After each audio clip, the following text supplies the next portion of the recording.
I want to make an announcement. I want to make an announcement. I want to make an announcement. I want to make an announcement. I don't want to make an appointment. I don't want to make a commitment. I want to come to an arrangement. I want to come to an arrangement. I want to make an agreement. I want to make an agreement. Hello, everybody. Thank you very much for coming along to see me tonight. I thought quite a lot about what music I'd come on stage to, and I thought about maybe some AC/DC or some Queen, and then I realized I was a cartoonist, not a rock star. So that was a bit of music by a Scottish man like me called Martin Creed, who's better known for his weird minimalist artworks, but he also makes funny music, so thanks, thank you. I'm going to talk a little about some of my cartoons today, about the short cartoons. Some of them are from my new book, On la Cocina con Kafka, or Baking with Kafka. Some of the ones I'm showing you today will be from that, and some are not from that. And I'll read the cartoons, and then I'm going to talk a little about some of the ways I go about making them and some of the things I think about while I'm trying to come up with these cartoons. So we'll start with this piece, which is I did for the New York Times and is about holidays, which seems suitable since I've come here from London. Okay. 7 reasons I didn't visit the spectacular historic site on my holiday. Monday, jet lag. Tuesday, bad directions. Wednesday, delicious local liqueur. Thursday, misunderstanding with the authorities. Friday, bought the wrong ticket. Saturday, rain.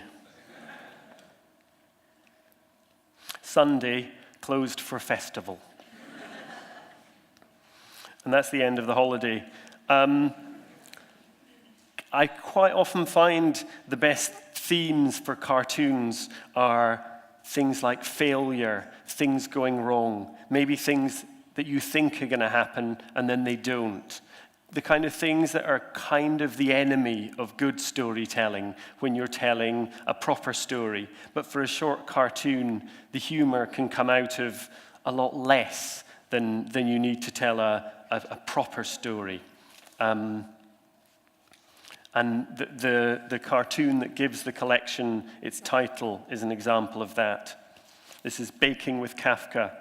This week, lemon drizzle cake. I have the feeling of myself only when I am unbearably unhappy. To die would simply be to surrender a nothing to the nothing.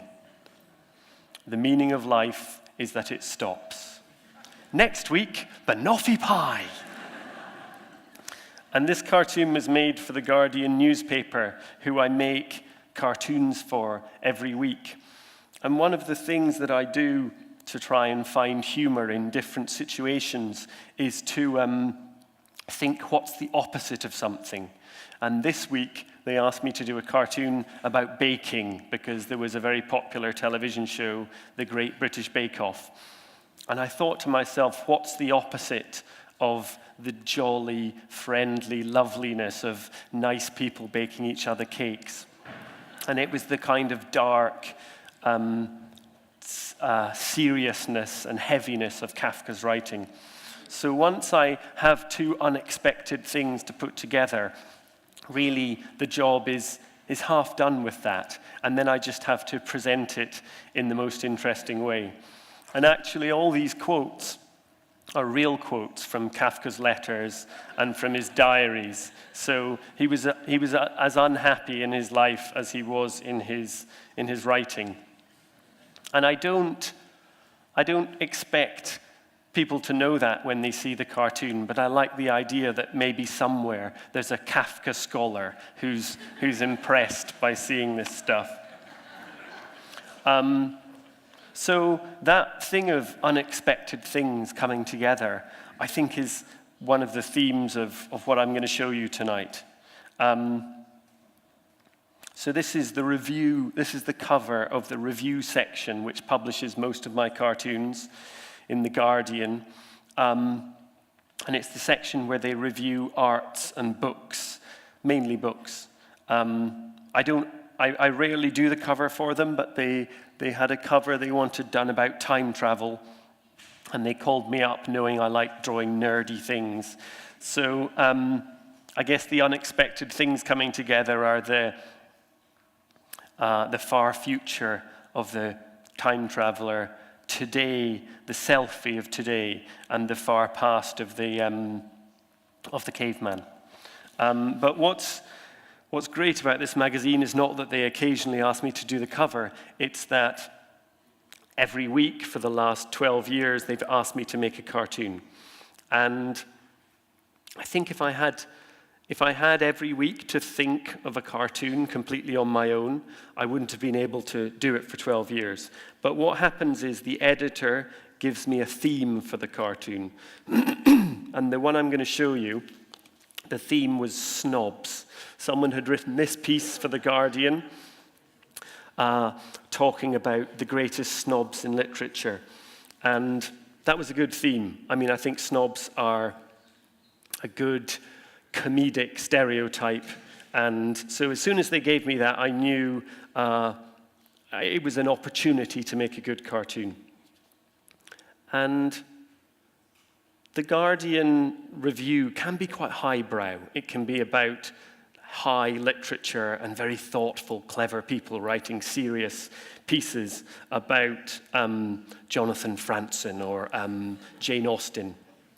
And I feel my job there isn't to try and be as clever as all those people. It's to be silly. It's to be the clown, but do it in a way which isn't embarrassing. So I try and find ways to bring in other languages. So for the snobs, I thought immediately of the story of the town mouse and the country mouse. And I've made cartoons of them before. I made one for a collection of stories where people adapted fables, and I did it straight. I didn't change the story at all.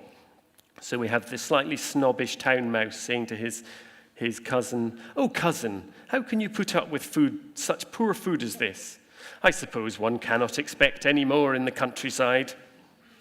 And the idea of this snob who's unaware of politeness and thinks he's better than someone who he's equal to or maybe often stupider than kind of makes the town mouse and the country mouse a nice archetype of a fun story. So I thought, I don't want to retell the story, but I want to use what people know about that story to make my own version.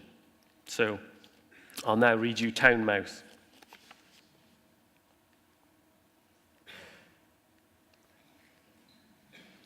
I think I shall pay a visit to Country Mouse. His backward ways never fail to make me feel better about myself.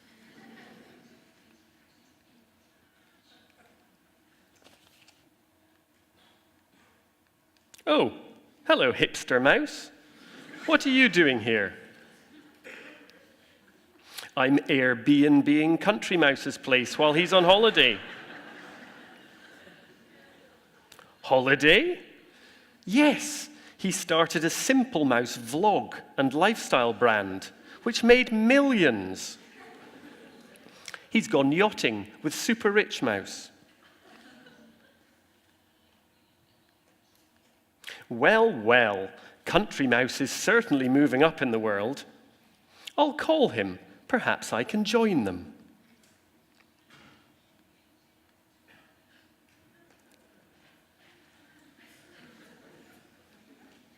Incoming call, Town Mouse.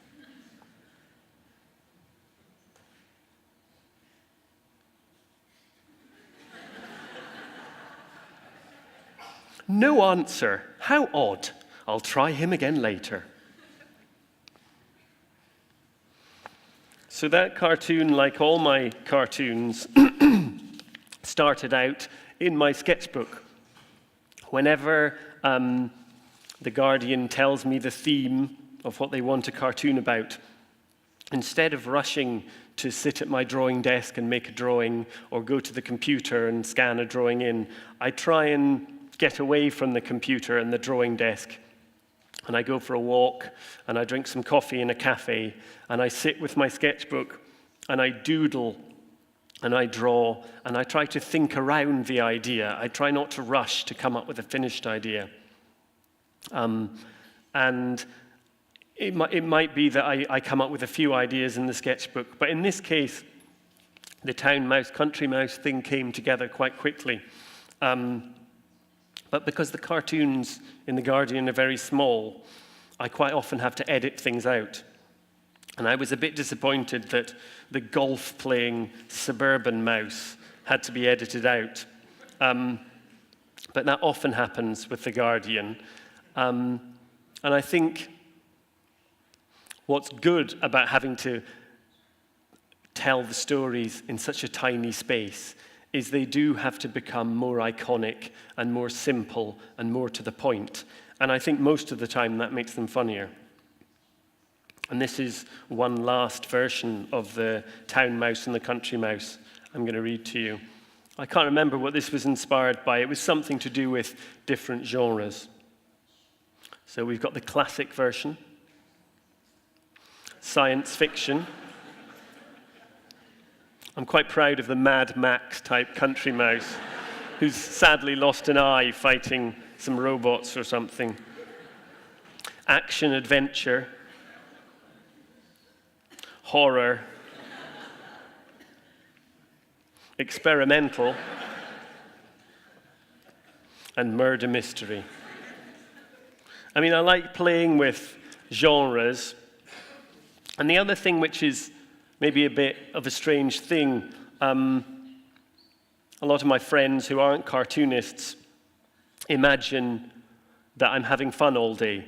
And they'll say, oh, you must have such fun drawing all those cartoons. And I think they imagine I just sit at my desk going, whereas actually, you know, it's quite it's about using systems and editing and all these things which are slightly dry. It's a little bit like saying to a baker, oh, you must love eating those cakes, all those delicious cakes. Whereas actually you're staring into the oven and think, does that need another 5 minutes or is it going to be okay? So I sit at my desk and I think about how to be funny about whatever theme I'm given. But the thing that really makes my heart sink is when the editor has a political theme.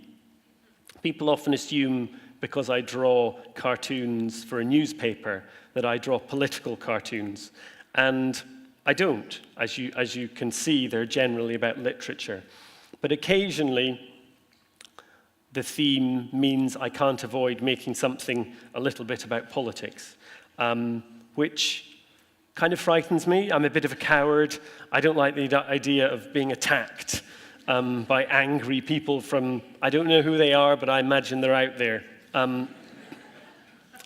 And the next one I'm going to show you came about, it was around the time of the Scottish independence referendum, and we also had a general election in the UK. And there's a Scottish crime writer called Val McDermid, and she wrote a piece in The Guardian saying how much better England would be if it followed the Scottish electoral system. And there's nothing Scottish people like more than telling English people that they're wrong. And they'd do better if they were more like Scotland. So I had to make a cartoon, but when I do politics, I try and take it into more of a surreal world or more of a philosophical world. And this was definitely a silly world. Some alternative voting systems. Murder mystery. Candidates are invited to spend a week in an isolated country house. Votes are cast every day, and by night, whoever has the lowest number of votes is murdered in an unusual manner. Epic fantasy. Candidates are taken to the realm of darkness, where they are imprisoned in ice. Voters must defeat the undead, then use their ballot papers to make a fire and melt the ice of their chosen candidate. Magic realism. Candidates are turned into cats who dance in the moonlight to a flute played by a 100-year-old woman. Ballot papers are thrown down a well, and the winner's name appears in an avocado. And weirdly, I had some angry magic realists came after me, saying it was a very derivative view of magic realism. So you can't win with these things. I said before, these cartoons are drawn in coffee shops, and if an afternoon of walking and doodling and drinking coffee hasn't come up with a cartoon, I often find weirdly when I give up for the day and get on the bus to go home, an idea pops into my head. So on those days, I end up with these very wobbly, weird drawings, which I do in a tiny little sketchbook while trying not to attract the attention of the person who's sitting next to me. But the good thing about working in these weird ways in notebooks and in cafes is it forces a kind of simplicity on the drawing, which kind of matches how I like to draw anyway. I think sometimes people ask me questions like, are cartoons more about the drawing or the writing? And the thing I've come to realize is comics and cartoons aren't about either the drawing or the writing. Really, they're about how those two things work together on the page to make this other thing, which is comics. And they all have to be read. The drawings aren't there to be admired. I want them to be attractive, and I'd be very happy if people admire them, but in the moment, their point is to be read and to communicate. And if somebody's too caught up in admiring the brushwork or the beauty of and elegance of the line, then they come out of the moment. And especially with jokes, the timing and you need to keep people's attention. So I use this very simple language. Sometimes they're as simple as stickmen, like all of these. Sometimes they get a little more complicated. But I think of these drawings almost like a font. So the lettering is a hand-drawn font, and the pictures are these simple elements combined to tell a story.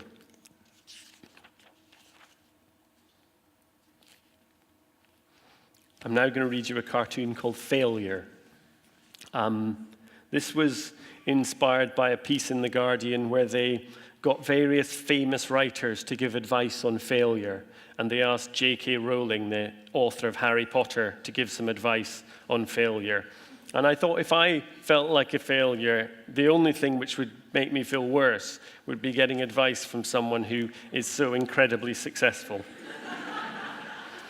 And that inspired this cartoon, Failure.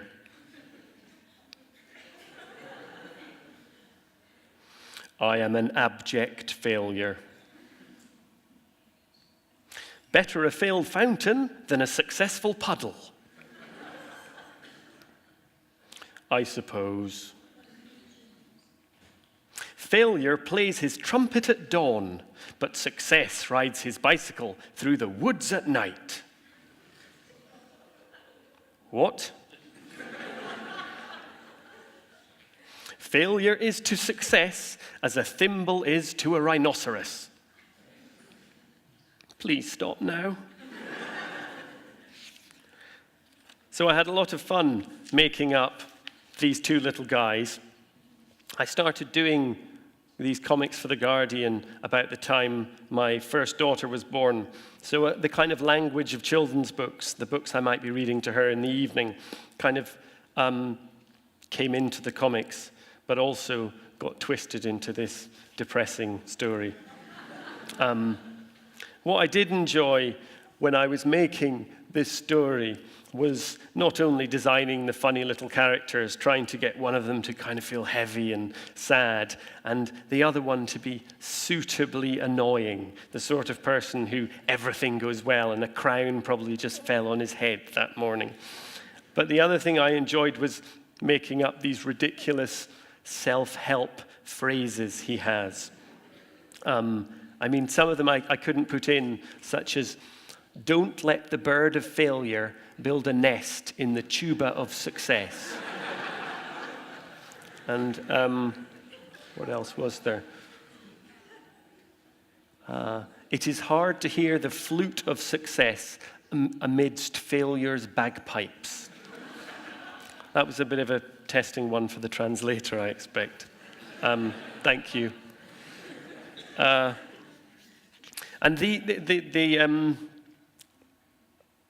it's fun. It's fun writing these characters and coming up with these little mini dramas. I only have a day and a half to do one of these cartoons, and if I can, I like to get it done in a day. And I think that's good, because it forces me to just get on with it and not try and make the greatest cartoon of all time, but just try and make another one this week.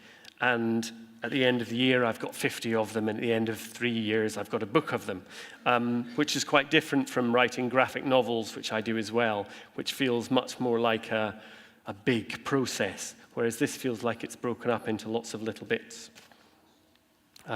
This one's called The Angry Mob, and you can see they're categorized: boiling with rage, very angry, angry but not sure why, a tiny bit angry, not sure, pretending to be angry, and just likes being in a mob. And I like using the language of infographics and diagrams, which isn't really the normal place to find humor, but I like the idea that the cartoons look, well, nobody's going to think they're not meant to be funny, but I want to keep the funniness for you to find in there. I don't want them to look like kind of wacky, hey guys, let's have some fun together. They want to be a bit kind of dry, and the humor is in there for you to take out. And so using something like a diagram instead of a comic strip kind of helps that. Speaking of books I read to my children, my parents read me Charlie and the Chocolate Factory as a child, and I read it to my daughter. And then a few years ago, somebody discovered some extra chapters of Charlie and the Chocolate Factory, and there was a piece in The Guardian about them. And so I imagined some extra ones to go at the end. Previously unknown chapters of Charlie and the Chocolate Factory. Chapters 31 to 35. Charlie attends various health and safety courses and management seminars. Chapter 36. Charlie fends off an aggressive takeover by Nestle. Chapter 37, Charlie renegotiates contracts with the Oompa Loompa unions. Chapters 38 to 39, Charlie diversifies into non-confectionery areas, increasing profits 2,000%.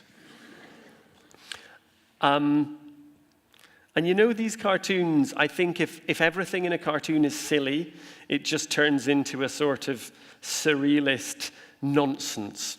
It's kind of, for me, about the balance between coming up with a silly idea and then thinking it through quite carefully and quite seriously. So this cartoon came about from thinking, would a boy actually want to run day to day a chocolate factory? And I realized, no, it's probably quite boring to actually run a chocolate factory. So all the cartoon came out of was me thinking through all the things Charlie would actually have to do to make it a successful business. So it's almost the opposite of coming up with a silly idea. The good thing about a book like Charlie and the Chocolate Factory is I think most people have read it, or if they haven't read it, they have an idea of what it's about. And that's true of, I'm going to read you a cartoon about Dracula in a minute.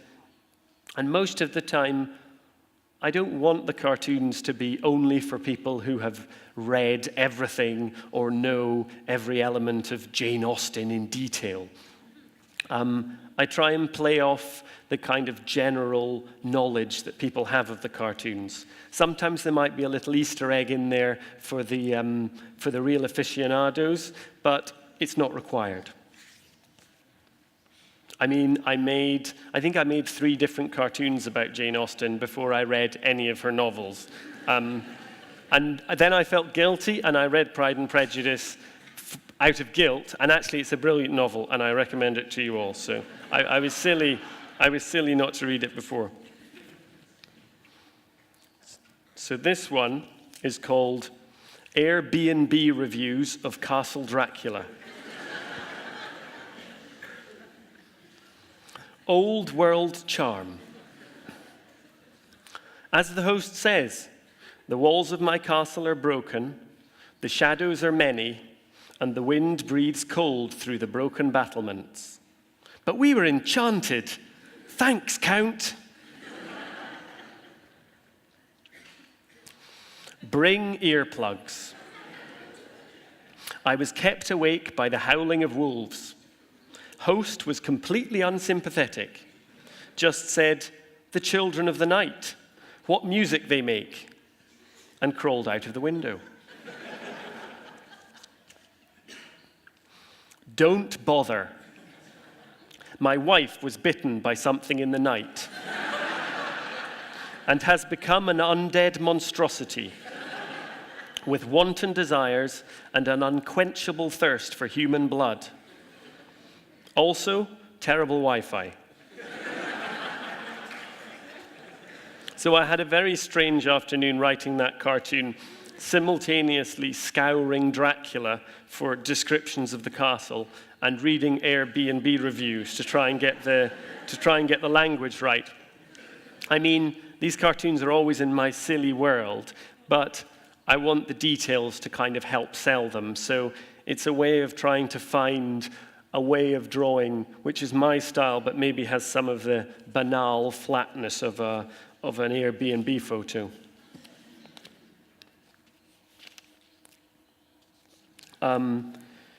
There was a piece, I think, about Aristotle's ethics in The Guardian, and this is a cartoon I did about a dog philosopher. I am a good boy. I know this because my master says so. But how does she know? Perhaps I only appear to be a good boy. What does it even mean to be a good boy? So many questions.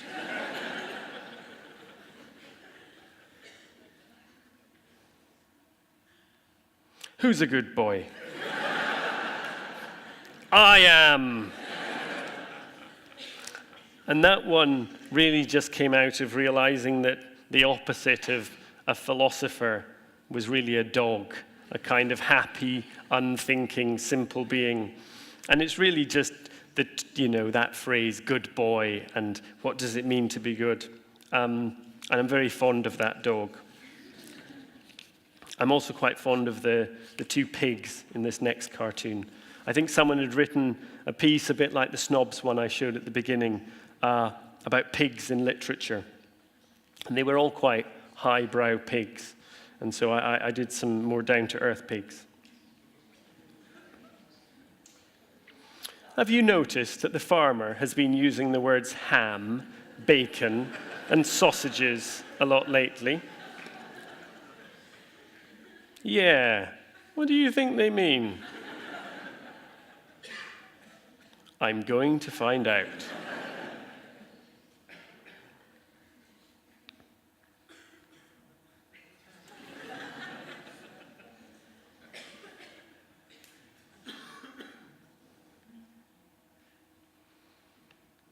Maurice, I've got some very bad news. And that's how it appeared in the paper.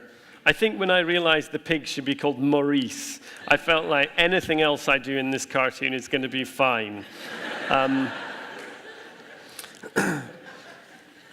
One of the things with comics is what I'm really doing is using these marks on the page, the drawings and the writing and the panels, to make a story happen in your head.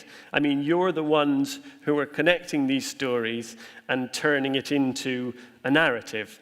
And I think it's a little bit like, I think of it as the story is getting you to cross a stream, and I'm putting in some stones so you can step from stone to get to the other side. And it's good to get to the other side, but if you move the stones further apart, it's actually more fun to jump from stone to stone. And if you make the stones far enough apart, it's really pleasurable to make that jump yourself. I mean, if they're too far apart, then you fall in the river and the whole thing is a disaster. I mean, I could have here had the pig go into the library and take out a book, which might have been quite funny, and then a dictionary, and then run his trotter down the page, baby, background, bacon, and then look horrified.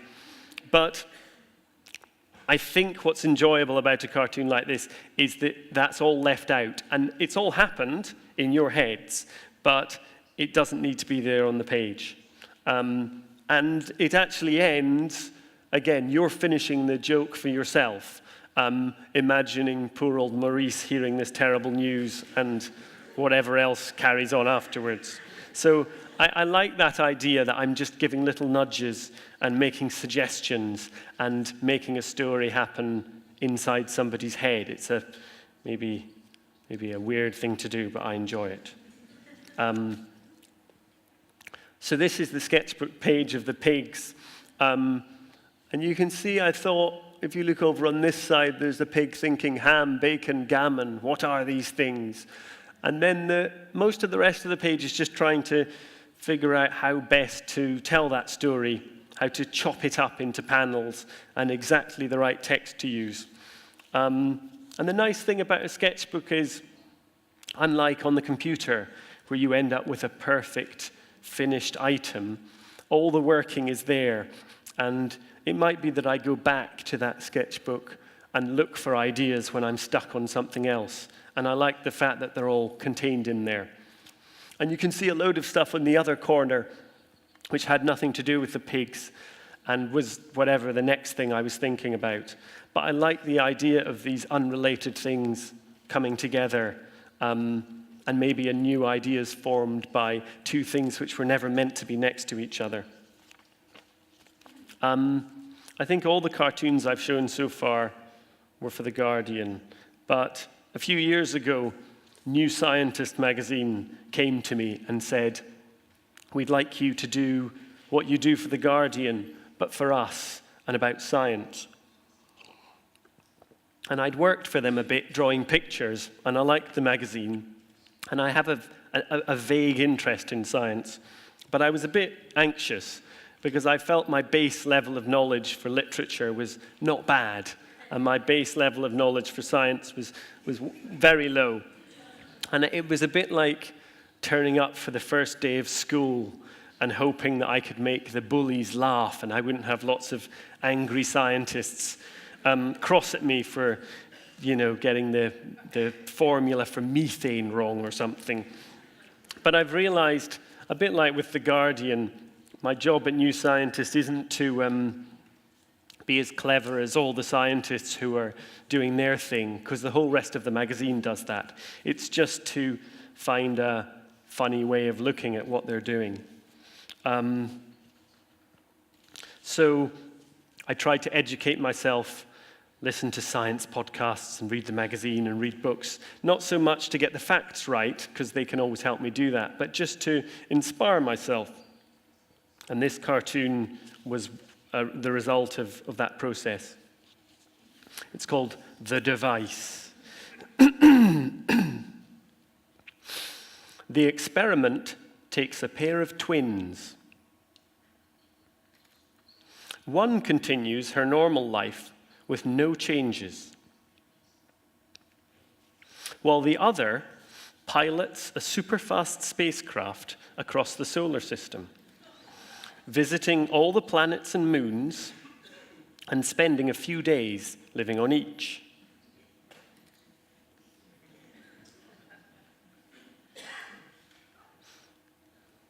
When the astronaut returns, the device is used to measure how jealous her sister is.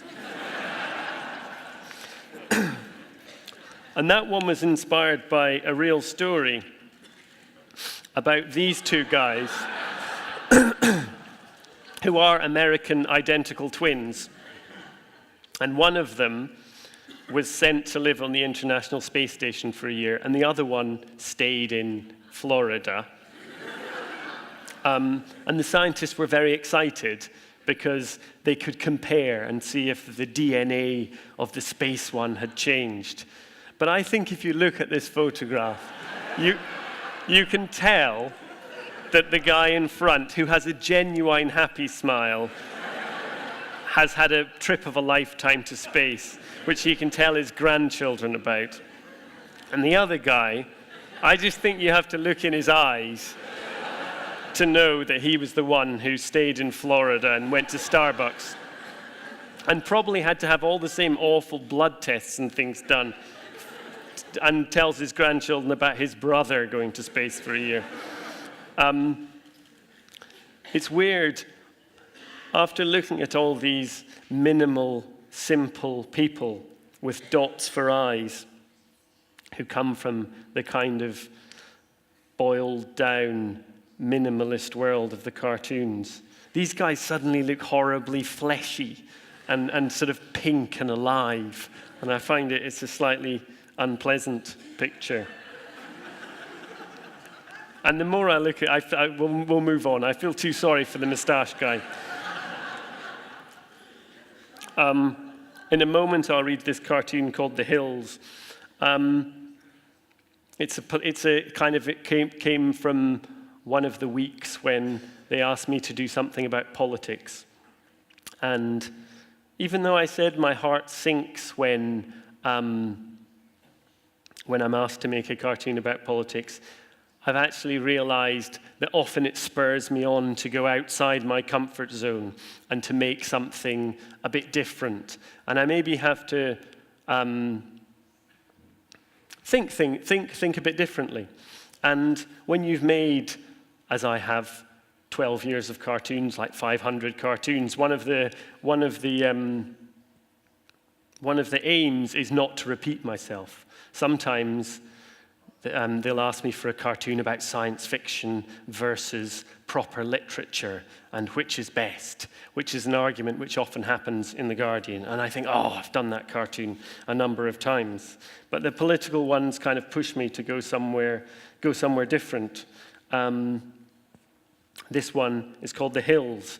And it was about English they wanted a cartoon about English nationalism. And again, I was too frightened to really say anything about English nationalism. I mean, it's a difficult subject, and I'm Scottish, and I thought, I don't want to get into that. So I did as I often do and tried to turn it into something a bit more philosophical. And it ended up being something not so much about English nationalism. You'll see there's a little English flag in there, but as I was making the story, I kind of lost interest in English nationalism and made a cartoon about the passing of time and futility and death. So I thought that's maybe quite a good one to end my little talk on. So I'll now read you The Hills.